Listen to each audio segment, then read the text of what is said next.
Hello friends, good evening from Sikkim. একটা আলাদাই feelings. ভাবিনি যে এইটা কোনোদিনও স্বপ্নটা পূরণ হবে, বাট ফাইনালি হলো। আজকে লাইফে ফার্স্ট লং রাইড। এতটা একবার গেছি, কিন্তু দুবার দাঁড়িয়ে গেছি। একবার হচ্ছে তোমার নেতারহাট গেছিলাম, তখন তোমার এতে দাঁড়িয়েছিলাম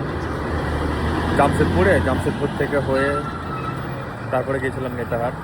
300 কিলোমিটার, 600 কিলোমিটার। বাট আজকে ফার্স্ট টাইম এবার ইন মাই লাইফ আজকে আমি 600 কিলোমিটার ড্রাইভ করেছি। 600 কিলোমিটার ফাইনালি। এখন আছি সিকিমে, রাঙ্গাপোতে। কালকে সকালে বেরিয়ে যাব মাঙ্গান, তারপর ওখান থেকে হয়ে ইয়াংথাং ভ্যালি, লাচেন, লাচুং, 0 পয়েন্ট সব ঘুরবো অ্যান্ড এক্সপ্লোর করবো। ফার্স্ট টাইম বরফ ছুঁয়ে দেখবো একদম প্রাকৃতিক। একটা আলাদাই একটা ফিলিংস আসছে। ঘুমাবে কিনা রাত্রে কি জানি। Just awesome. এখানে আছে উপরে সিকিম লেখা, আর এটা হচ্ছে ওয়েলকাম টু সিকিম এর লোগো। একটা আলাদাই feelings. Thank you very much staying with me. Thank you.